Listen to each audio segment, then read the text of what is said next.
नमस्कार मित्रांनो, तुमचं स्वागत आहे माय डिजिटल डायरीज या आपल्या यूट्यूब चॅनलवर. Hey my digital डायरीजचं Marathi channel आहे.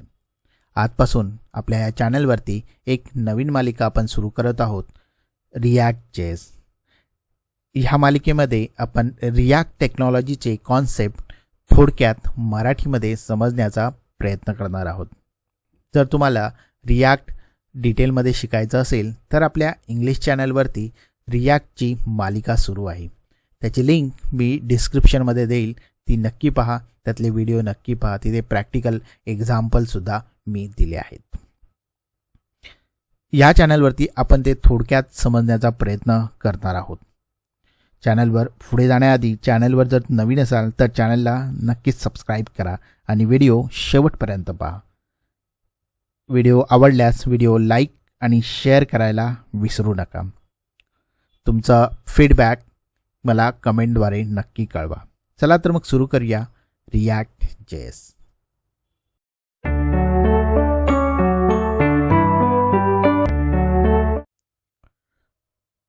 सुरुवात करूया व्हॉट इज रिॲक्ट या प्रश्नापासून.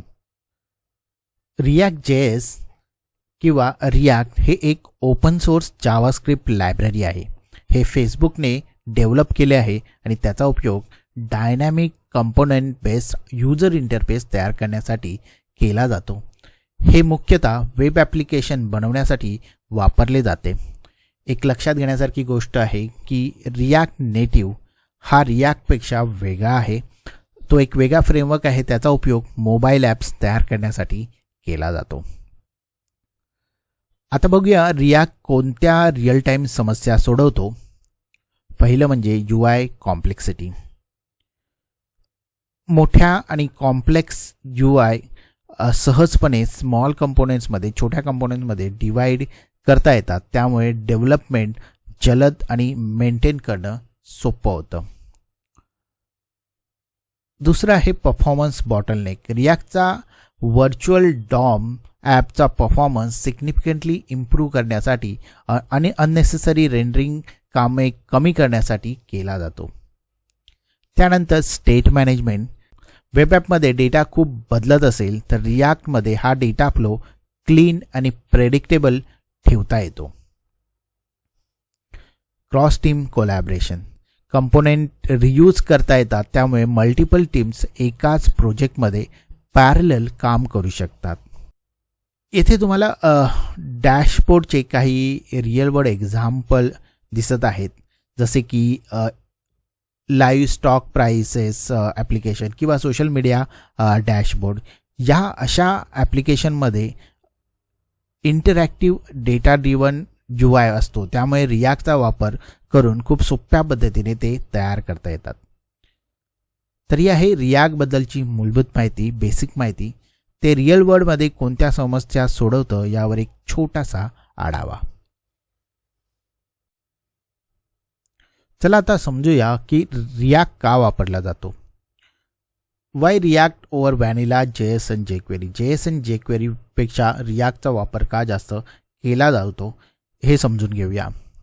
पहिलं आहे की व्हर्च्युअल डॉम. रिॲक्टमध्ये व्हर्च्युअल डॉम वापरले जाते. याचा अर्थ UIमध्ये काही चेंजेस झाले, काही बदल झाले की रिॲक्ट थेट संपूर्ण पेज रिफ्रेश करत नाही, तर तो आधी त्या चेंजचा म्हणजे त्या बदलाचा व्हर्च्युअल मॉडेल, व्हर्च्युअल डॉम तयार करतो आणि मग फक्त बदललेला जो पार्ट असतो, जो चेंज पार्ट असतो, तेवढाच ॲक्च्युअल डॉममध्ये तो अपडेट करतो. यामुळे काय होतं की UI खूप वेगाने, स्मूथली आणि एफिशियंटली अपडेट होतं. जिथे व्हॅनिला JS किंवा jQueryमध्ये मॅन्युअल डॉम हँडलिंग केल्यामुळे स्पीड कमी होऊ शकते, तिथेच रिॲक्ट सिग्निफिकंटली फास्ट UI देतो. दुसरा मुद्दा आहे कंपोनंट बेस आर्किटेक्चर. रिॲक्टची दुसरी ताकद आहे कंपोनंट बेस आर्किटेक्चर. आपण UIला छोटे छोटे रियुजेबल कंपोनंट्समध्ये डिवाइड करू शकतो, जसे की हेडर, साईडबार, कार्ड, बटन हे सर्व स्वतंत्र आणि छोटे ब्लॉक असतात. यामुळे कोड मेंटेन करायला सोपा, वाचायला क्लीन होतो आणि एकाच कंपोनंटला अनेक वेळा रियूज देखील करता येते. व्हॅनिला JSमध्ये हे मॅन्युअली हँडल करावं लागतं, तर रिॲक्टमध्ये हे स्ट्रक्चर बाय डिफॉल्ट मिळतं. तिसरा मुद्दा आहे ऑटोमॅटिक UI अपडेट्स किंवा स्टेट मॅनेजमेंट. स्टेट मॅनेजमेंट हा खूप महत्त्वाचा मुद्दा आहे. रिॲक्टमध्ये स्टेट बदलताच UI आपोआप अपडेट होतं. आपल्याला मॅन्युअली डॉम शोधून बदल करावा लागत नाही. उदाहरणार्थ द्यायचा झाला तर फॉर्ममध्ये समजा एखादी व्हॅल्यू बदलली तर model open close API response update हे सर्व रिॲक्ट स्टेटने ऑटोमॅटिकली हँडल करतं. व्हॅनिला JS किंवा jQueryमध्ये हे मॅन्युअली कंट्रोल करावं लागतं आणि एरर्स होण्याची शक्यता खूप जास्त असते. पुढचा मुद्दा आहे easier to scale and maintain. React वापरून बनवलेले ॲप्लिकेशन भरपूर सोपे स्केल करता येते कारण कंपोनेंट इंडिपेंडंट असतात आणि कोडची रचना सिस्टमॅटिक असते. एकदा प्रोजेक्ट मोठा झाला की व्हॅनिला JS किंवा jQueryमध्ये क्लटर जास्त वाढतो. रिॲक्टमध्ये फीचर्स जोडणं, कोड अपडेट करणं किंवा टीमने एकत्र काम करणं खूप इझी असतं. पुढचा मुद्दा आहे huge ecosystem and community support. रिॲक्टचं इकोसिस्टम प्रचंड मोठं आहे. तुम्हाला हजारो libraries, tools, UI kits, plugins, tutorials आणि कम्युनिटी सपोर्ट मिळतं. समस्या आल्या की समाधान लगेच स्टॅक ओव्हरफ्लो, गिटहब किंवा रिॲक्ट कम्युनिटीमध्ये मिळतंच. यामुळे काय होतं तर रिॲक्ट आपल्याला फास्टर असतं कारण व्हर्च्युअल डॉममुळे ते UI सुपर फास्ट बनतं. त्यानंतर ते क्लीनर असतं. कंपोनेंट स्ट्रक्चर वापरल्यामुळे कोड हा क्लीन आणि स्पष्ट असतो. तो रियुजेबल असतो त्यामुळे वेळ आणि मेहनत दोन्ही वाचतात. स्केलेबल असतं. मोठ्या ॲपसाठी रिॲक्ट एकदम योग्य. फीचर जरी वाढल्या तरी ते मेंटेन करणं सोपं जातं आणि हो ते फ्युचर रेडी असतं. रिॲक्ट इकोसिस्टम वेगाने वाढते. इंडस्ट्री डिमांड जास्त आहे म्हणून रिॲक्ट शिकणं आणि वापरणं भविष्यासाठी बेस्ट इन्व्हेस्टमेंट आहे. तर हे होते मुख्य कारणे ज्यामुळे रिॲक्ट हा व्हॅनिला JS किंवा jQueryपेक्षा अधिक पॉवरफुल, एफिशियंट आणि मेंटेनेबल पर्याय ठरतो. चला आता पाहूया रिॲक्टकडे डेव्हलपर आणि बिझनेस दोन्ही पर्स्पेक्टिव्हमध्ये कसं पाहिलं जातं. रिॲक्ट हे इतकं पॉप्युलर का आहे. सुरुवात करूया डेव्हलपर्स पर्स्पेक्टिव्हमध्ये. सर्वात पहिलं कारण आहे कंपोनेंट बेस आर्किटेक्चर. रिॲक्टमध्ये कंपोनेंट बेस आर्किटेक्चर वापरलं जातं ज्यामध्ये आपण छोटे छोटे UI एकत्र करून संपूर्ण पेज बनवला जातो. याचा फायदा काय होतो तर रियुजेबिलिटी वाढते, मॉड्युलॅरिटी वाढते आणि कोड एकदम क्लीन आणि मॅनेजेबल राहते. डेव्हलपरसाठी हा एक ड्रीम सिनारिओ आहे. दुसरं कारण आहे व्हर्च्युअल डॉम. व्हर्च्युअल डॉम हा रिॲक्टचा परफॉर्मन्स बूस्टर आहे. UI मधले चेंजेस रिॲक्ट आधी व्हर्च्युअल डॉममध्ये कॅल्क्युलेट करून मग फक्त आवश्यक ठिकाणी अपडेट्स करतो. याचा परिणाम काय होतो तो UI लाइटिंग फास्ट बनतं आणि परफॉर्मन्स सिग्निफिकंटली इम्प्रूव्ह होते. तिसरं कारण आहे रिॲक्टची फ्लेक्झिबिलिटी आणि त्याची इकोसिस्टम. रिॲक्टची strong community, third party libraries, tools, plugin यामुळे रिॲक्ट वापरताना तुम्हाला काहीही प्रॉब्लेम आला तर त्याचा सपोर्ट मिळतोच. त्याशिवाय खूप सारे टूल्स आणि फ्रेमवर्क अवेलेबल आहेत ज्याच्यासोबत तुम्ही रिॲक्ट सहजरित्या इंटिग्रेट करू शकता. चौथी आणि खूप महत्त्वाची गोष्ट म्हणजे लर्निंग कर्व आणि स्किल ट्रान्सफर. जर तुम्हाला जावास्क्रिप्टचं बेसिक नॉलेज असेल तर रिॲक्ट शिकणं खूपच सोपं पडतं आणि रिॲक्टचे कॉन्सेप्ट, कंपोनंट, स्टेट, प्रॉप्स हे सगळं पुढे रिॲक्ट नेटिव्ह किंवा नेक्स्ट.js मध्ये देखील यूज करता येतात. एकदा शिकलात की हे स्किल मल्टिप्लाय होत जातं. पाचवं कारण आहे support for modern features. Hooks, concurrent rendering, suspense React सतत अपडेट होत राहतं आणि डेव्हलपर्सला फ्युचर रेडी असे फीचर्स देत राहतं. यामुळे कोड अगदी एफिशियंट होतो, रिडेबल होतो आणि पॉवरफुल बनतो. ते ही कारणं आहेत डेव्हलपरच्या दृष्टीने रिॲक्ट पॉप्युलर असण्याची त्यांच्या डेव्हलपमेंटसाठी. तर बिझनेससाठी काही कारणं आहेत ते बघूया आपण. ठीक आहे, आता डेव्हलपरची बाजू आपण समजून घेतली, तर बिझनेसच्या दृष्टीने रियाक्ट का इतकं पॉप्युलर आहे ते पाहूया. पहिला मुद्दा आहे जो बिझनेससाठी खूपच महत्त्वाचा आहे, cost effective development. Component reuse, strong ecosystem आणि या गोष्टींमुळे रियाक्ट खूपचं जे डेव्हलपमेंट आहे ते अधिक जलद होतं. त्यामुळे त्याचा जो कॉस्ट आहे तो कमी होतो. सो रियाक्ट ॲप्लिकेशन जलद तयार होतं, त्यामुळे त्यातील खर्च कमी होतो आणि बिझनेससाठी हे खूप मोठी विन आहे, बिग विन आहे, खूप खूप महत्त्वाचा फायदा आहे. दुसरी गोष्ट म्हणजे इम्प्रूव्ड परफॉर्मन्स आणि UX. इम्प्रूव्ड परफॉर्मन्स आणि उत्तम user experience. React app fast आणि स्मूथ चालतात, ज्यामुळे युजर्सचा एक्सपिरियन्स सिग्निफिकंटली इम्प्रूव्ह होतो. बेटर UX मिळणं म्हणजे बेटर कस्टमर सॅटिस्फॅक्शन असणं आणि बेटर कस्टमर सॅटिस्फॅक्शन म्हणजेच बेटर बिझनेस ग्रोथ. तिसरं म्हणजे क्रॉस प्लॅटफॉर्म कॅपॅबिलिटी. रियाक्टची इकोसिस्टीम वापरली तर तुम्हाला वेब, मोबाईल आणि डेस्कटॉप ॲप यासाठी वेगवेगळे डेव्हलपमेंट करायची गरज नाही. रियाक्ट हे वेगवेगळ्या प्लॅटफॉर्मवरती कॉम्पॅक्टेबल आहे, त्यामुळे तो तुम्ही तिथे सहज वापरू शकता, त्यामुळे तुमचा खर्च देखील कमी होतो. चौथा मुद्दा आहे वाईड अवेलेबिलिटी ऑफ रिसोर्स. हा खूप महत्त्वाचा मुद्दा आहे. रियाक्ट डेव्हलपर्स अगदी सहज मिळतात. ट्रेनिंग मटेरियल भरपूर अवेलेबल आहेत. कम्युनिटी सपोर्ट स्ट्रॉंग आहे, त्यामुळे टीम तयार करणं आणि स्केल करणं अगदी सोपं आहे. तर ही होती कारणं की ज्याच्यामुळे रियाक्ट बिझनेस आणि डेव्हलपर दोघांच्या दृष्टिकोनातून खूप पॉप्युलर चॉईस आहे. रियाक्ट सुरू करण्याआधी काही बेसिक टूल्स तुमच्याकडे असणं खूप महत्त्वाचं आहे. चला तर मग पाहूया रियाक्ट डेव्हलपमेंटसाठी तुम्हाला कोणते मिनिमम टूल्स रिक्वायर्ड आहेत.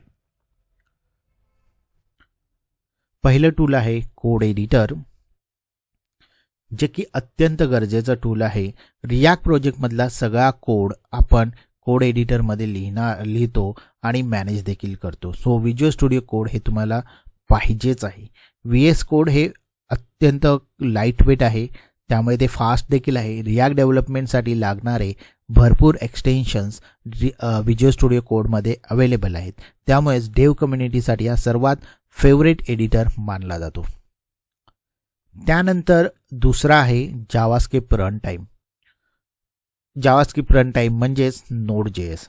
रियाक्ट डेव्हलपमेंटसाठी लागणारे टूल्स, बंडल्स आणि पॅकेज मॅनेजर चालवण्यासाठी Node.js ॲब्सोल्युटली रिक्वायर्ड आहे.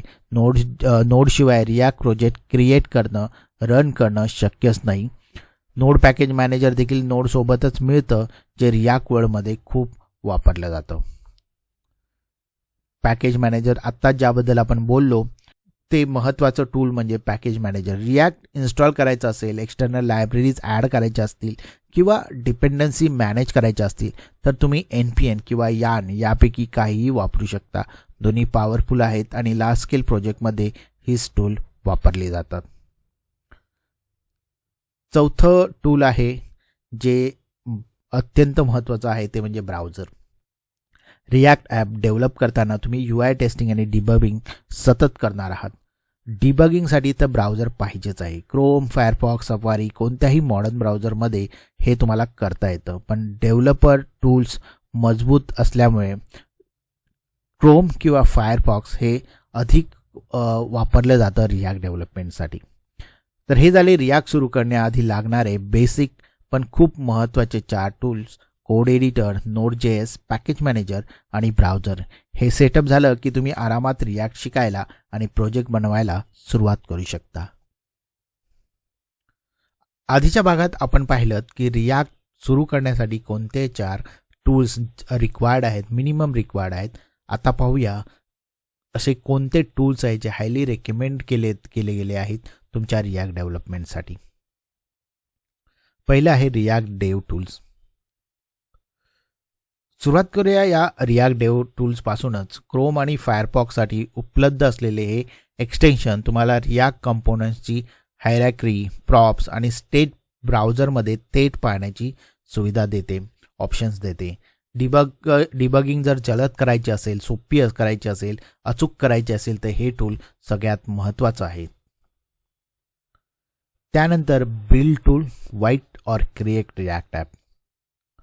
हे टूल्स प्रोजेक्ट सेटअप खूप सोपं करतात आणि डेव्हलपमेंटच्या दरम्यान हॉट रिलोडची सुविधा उपलब्ध करून देतात. जर नवीन प्रोजेक्ट सुरू करायचा असेल किंवा डेव्हलपमेंट स्मूथर करायचं असेल ते हे टूल्स परफेक्ट आहेत.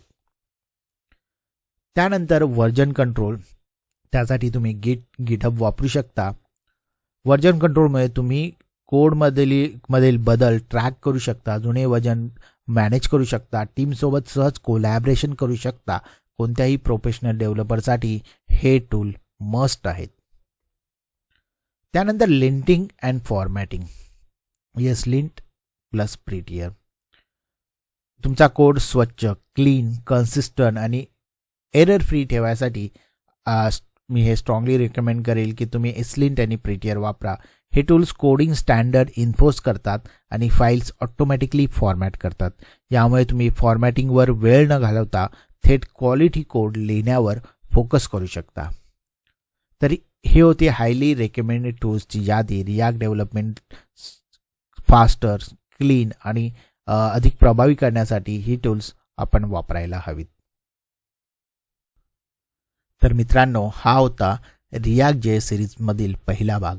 या भागामध्ये आपण पाहिलं की रिॲक्ट JS काय आहे, ते बिझनेस आणि डेव्हलपर्स दोघांमध्ये इतकं पॉप्युलर का आहे, रिॲक्ट JS जर आपल्याला वापरायचं असेल तर कोणते असे टूल्स आहेत, प्रीरिक्विसाईट आहेत, जे मिनिमम टूल्स आपल्याला लागणारच आहेत आणि ते वापरले जातात. त्यासोबतच आपण पाहिले की असे हायली रेकमेंडेड टूल्स कोणते आहेत जे रिॲक्ट JS सोबत आपण रिॲक्ट JS डेव्हलपमेंटसाठी आपण वापरले पाहिजेत. व्हिडिओ आवडला तर व्हिडिओला नक्कीच लाईक करा, शेअर करा. चॅनलवर नवीन असाल तर चॅनलला सबस्क्राईब करायला विसरू नका. नोटिफिकेशन बेलवरती क्लिक करा. मी पुन्हा भेटेन पुढच्या आठवड्यात. धन्यवाद.